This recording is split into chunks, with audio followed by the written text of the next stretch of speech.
Mis hermanos, muy buenos días. ¿Cómo se encuentran el día de hoy? Bendecidos, prosperados, en victoria, con mucho amor y como un olivo verde en la casa de Dios. Amén.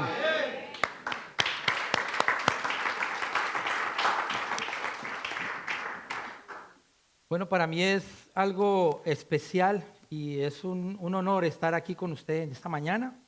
Venimos a traer la palabra y bueno, ¿qué tal si oramos antes de empezar?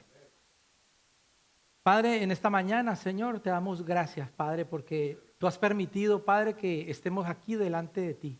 Gracias, Señor, por el privilegio de adorarte y de levantar nuestras manos. Gracias por esa misericordia que son nuevas cada mañana, Señor.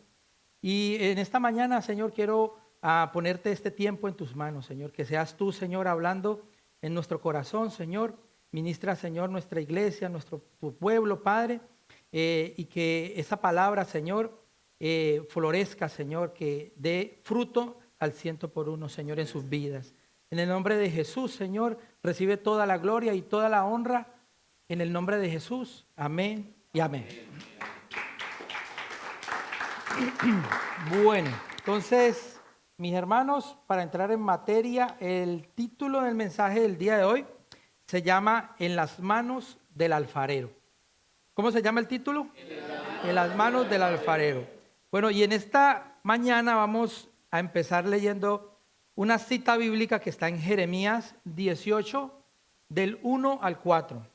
Me gustaría que todos lo busquen en sus Biblias, que estén atentos para que tomen sus apuntes, si así bien lo quieren. Jeremías 18, del 1 al 4. Me dan un fuerte amén cuando lo tengamos todos juntos para que lo vamos a leer.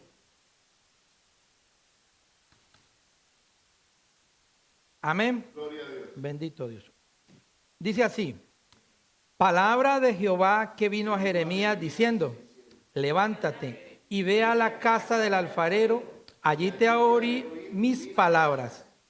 Y descendía a casa del alfarero, y aquí que él trabajaba sobre la rueda, y la vasija de barro que él hacía se echó a perder en su mano, y volvió y la hizo otra vasija, según le pareció mejor hacerla. Ahí está bien. Vemos en este contexto, les voy a explicar un poquito el contexto de este relato bíblico. Después de la muerte de Salomón, el hijo de David, las 12 tribus de Israel se dividieron. Unas quedaron en el reino del norte, que se llamaba Israel, compuesta por 10 tribus. Las otras quedaron en el sur, que se llamaba Judá. Eran 2 tribus más. Eso más o menos sucedió, dice la Biblia, que a 930 años antes de Cristo. Después de eso, muchos años después, Dios levanta a un profeta llamado Jeremías. ¿Sí? Lo llama a muy temprana edad. Él era muy joven. ¿Sí? Vamos a ver cómo fue el llamamiento de Jeremías. Vamos a la Biblia y vamos a buscar Jeremías 1 y vamos a leer del 4 al 5. Vamos a ver por qué Dios estableció y llamó a este hombre, con qué propósito. ¿Con qué propósito lo llamó? ¿Lo tenemos todos? Amén. Amén. 1, 2 y 3. Vino pues palabra de Jehová a mí diciendo: antes que se formase en el vientre te conocí, y antes que nacieses te santifiqué y te di por profeta a las naciones. Wow, tremendo. Dice, antes que Jeremías naciera, ya Dios había decidido que sería un profeta. Al igual, Dios tiene un plan para tu vida. Su objetivo es que sus hijos vivamos conforme a sus planes. ¿Me puede repetir? Planes. Que permitamos que se cumpla el propósito que Dios tiene para cada uno de nosotros. Repita conmigo, propósito. Vamos a ver qué respondió Jeremías a través de este llamado. Vamos a verlo en la Biblia. A ver qué respondió Jeremías. Vamos a Jeremías 1 del 6 al 9. Vamos, cuando lo tengan, un fuerte amén, por favor. Lo tenemos, 1, 2 y 3. Y yo dije, Señor Jehová, he aquí no sé hablar, porque soy un niño. Y me dijo Jehová, no digas, soy un niño, porque a todo lo que te envíe irás tú, y dirás todo lo que te mande.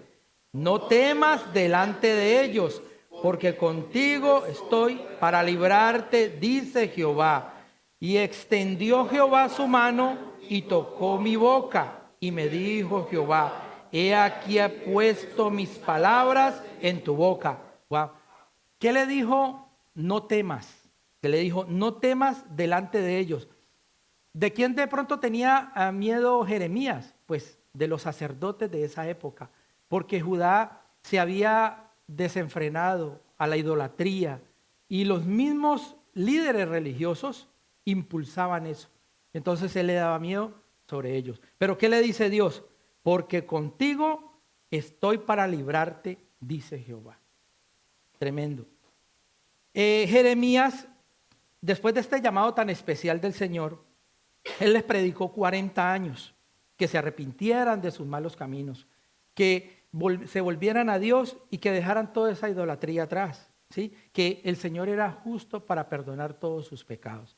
Les predicó mucho. Esto sucedió más o menos entre los años 627 y 856 antes de Cristo, ¿sí?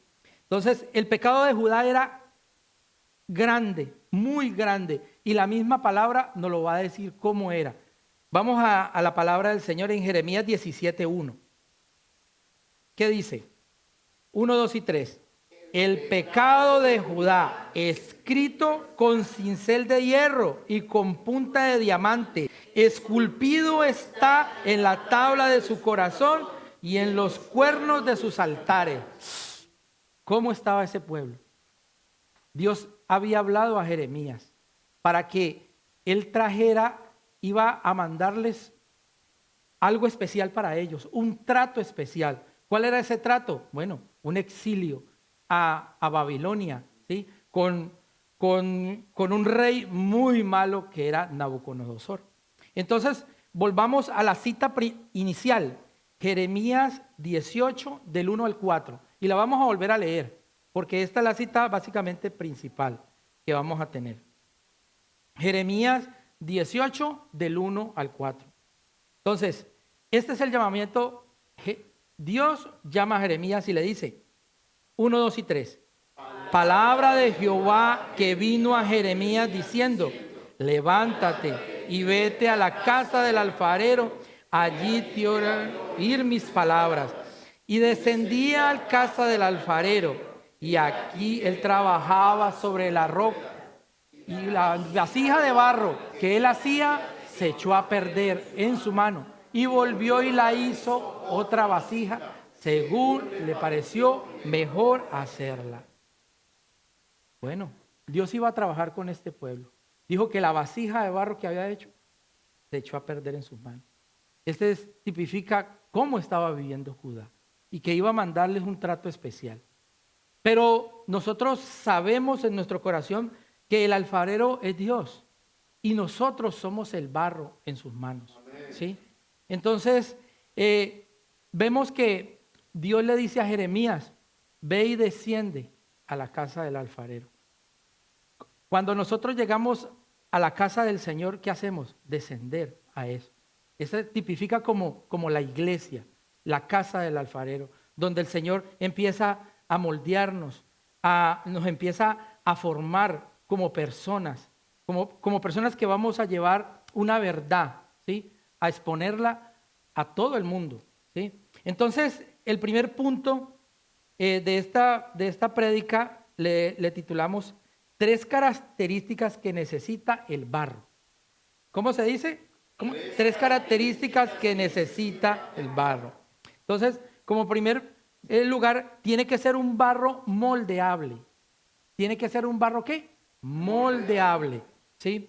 Para que el alfarero pueda hacer su obra maestra, para que no tenga problemas, tiene que ser moldeable. Segundo, no puede tener suciedad. Alguna piedrita por ahí, alguna raíz, una pequeña raíz, echaría a perder el barro en las manos del alfarero. ¿Sí? Como tercero, tiene que ser un uniforme, tiene que ser un barro uniforme. No puede ser más grueso en un lado, más delgadito, más blandito en un lado, más grueso en el otro. Tiene que ser uniforme. ¿Sí? Entonces, nos podemos hacer una pregunta nosotros. Si estamos nosotros en las manos de Dios, ¿cómo podemos echarnos a perder? Podemos preguntarnos eso. Pues la respuesta es por culpa de nosotros, porque nosotros echamos a perder los planes y los propósitos que Dios tiene para nuestra vida. Solo eso, por nosotros mismos, no por culpa de Dios.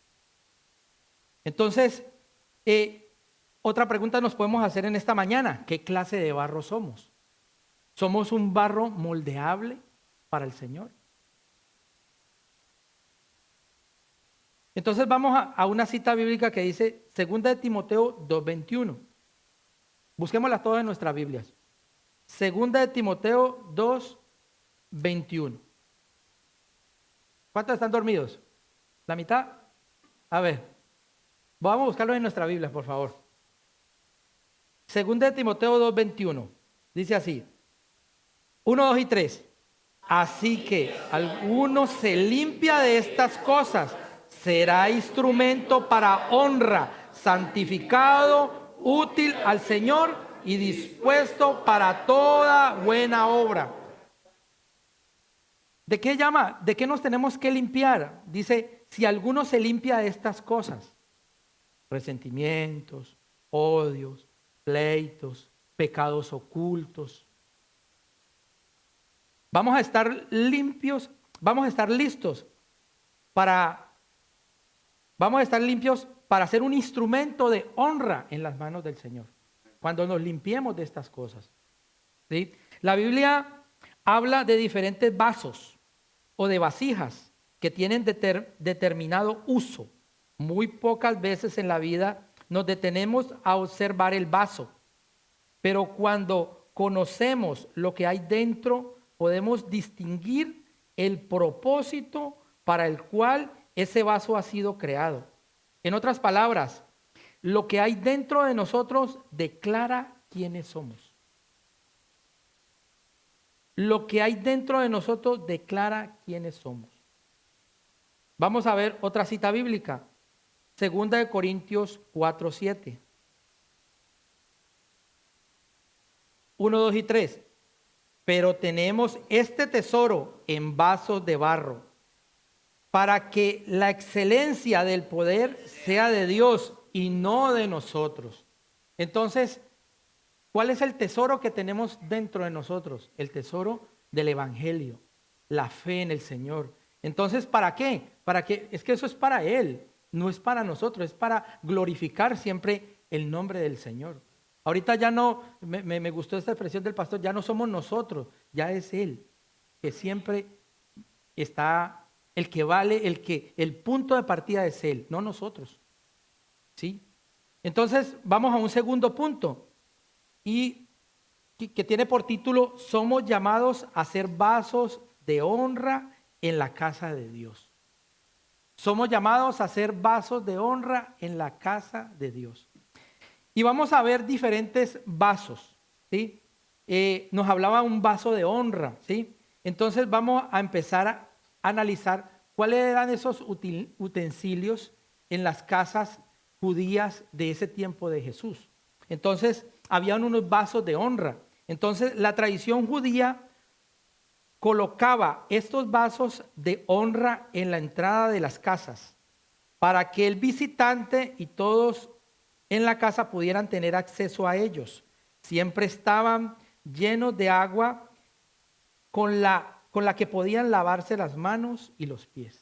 Entonces, en esas casas había unas vasijas especial puestas en la entrada para que cualquier persona que entrara se lavara, se limpiara la cara y saciara su sed también, ¿sí?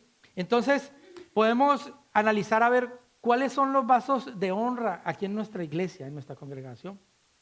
Vemos el ministerio de los ujieres, ¿no? Que nos reciben con una cara amable, ¿sí? O sea, nos dan como el antesala, la bienvenida. Estos vasos de honra en esas casas era la bienvenida a un visitante. Entonces podemos tener como ejemplo nuestros ujieres, ¿sí?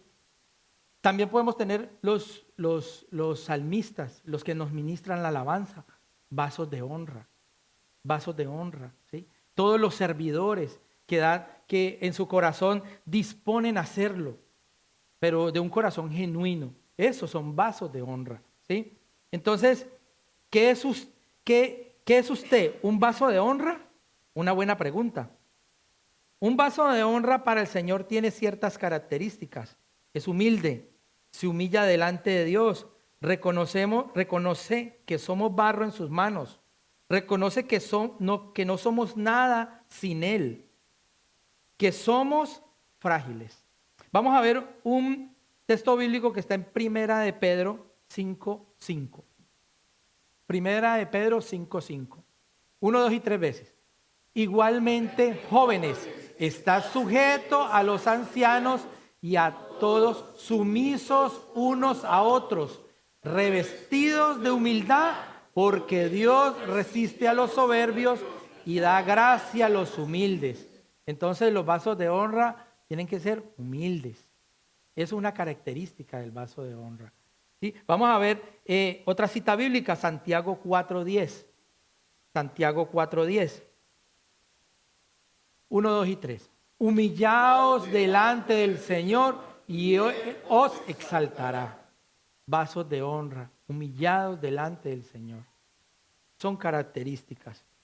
Vamos a ver otro tipo de vaso que había en las casas, que en la historia hablaban, no en las casas, se llaman los vasos de misericordia, ¿sí? En el antiguo Israel, según historiadores, se colocaban vasijas llenas de agua en los caminos del desierto, cerca de las entradas de las ciudades, para que aquel viajero que pudiera saciar su sed, refrescar su rostro del inclemente sol.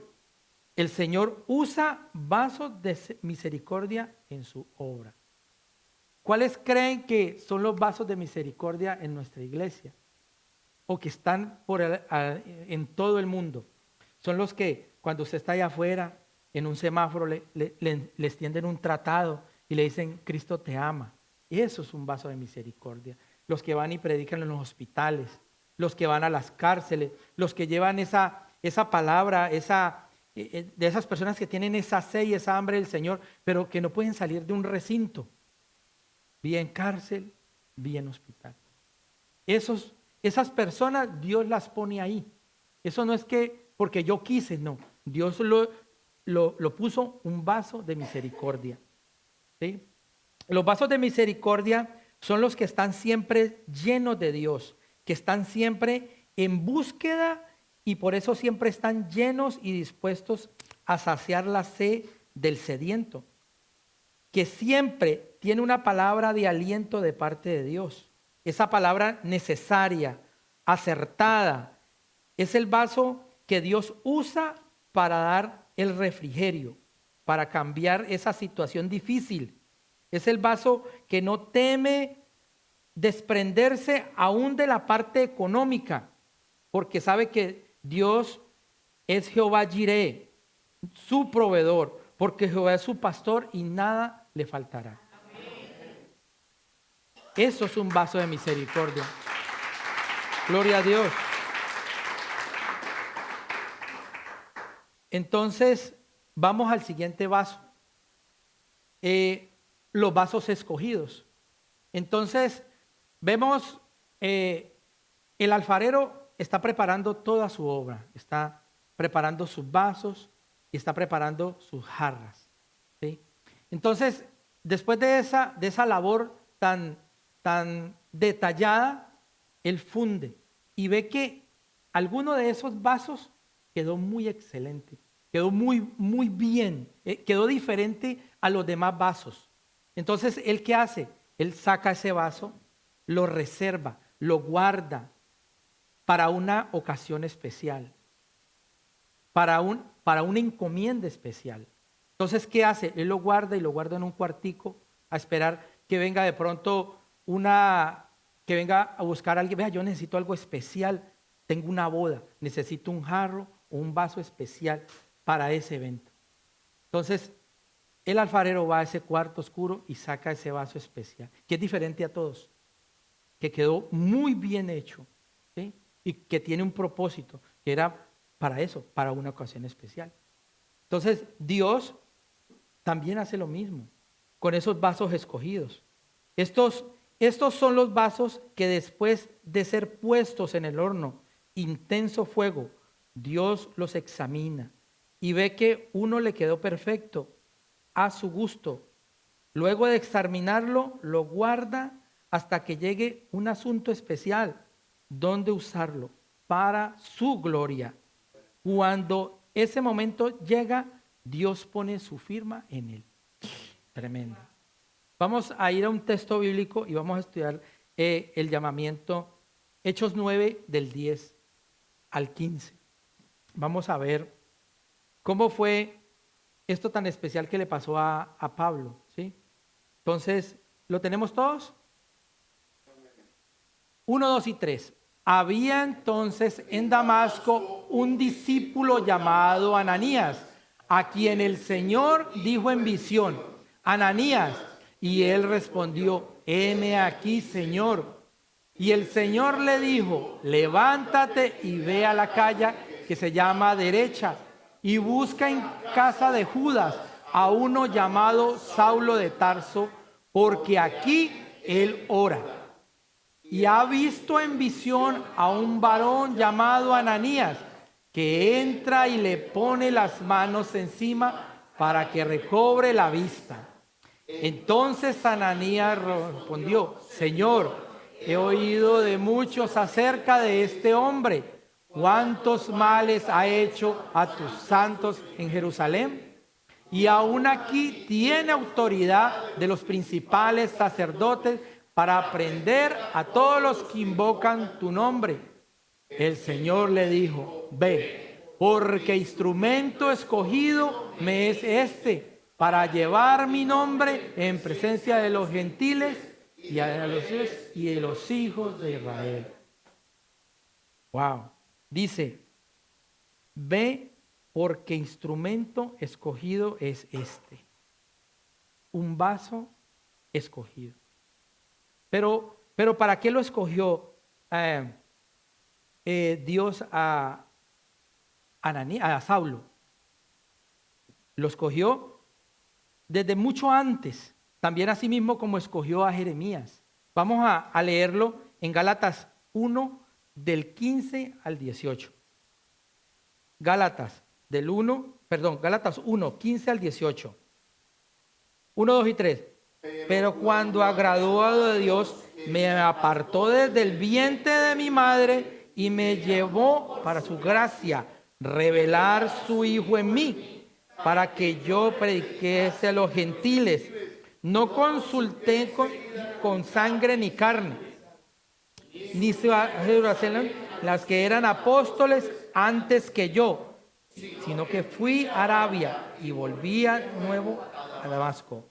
Después, pasado 3 años, subí a Jerusalén para ver a Pedro y permanecí 15 días. ¿Qué le pasó a Pablo? Cuando él lo llamó, dice que lo reservó desde antes de que estaba en el vientre de la madre, ¿no? O sea, vaso escogido, ¿sí? Entonces, cuando él lo llama, él dice que no fue a consultar ni con carne ni sangre. Él no fue a buscar a nadie. Él se apartó, vaso escogido. Lo colocó en ese anonimato por 3 años. Se fue a Arabia. Eso hace Dios. Un escogido lo aparta para que cuando él ya esté preparado, vaya y haga su función. Para el plan y el propósito que Dios tiene para cada uno de nosotros. Vemos esto en la vida también de Moisés. Moisés fue apartado al desierto por 40 años. Ese fue su cuarto oscuro, siendo pastor de ovejas. Entonces a veces nosotros llegamos y queremos que, aquí está. Vamos a empezar pues a brillar, vamos a hacer esto.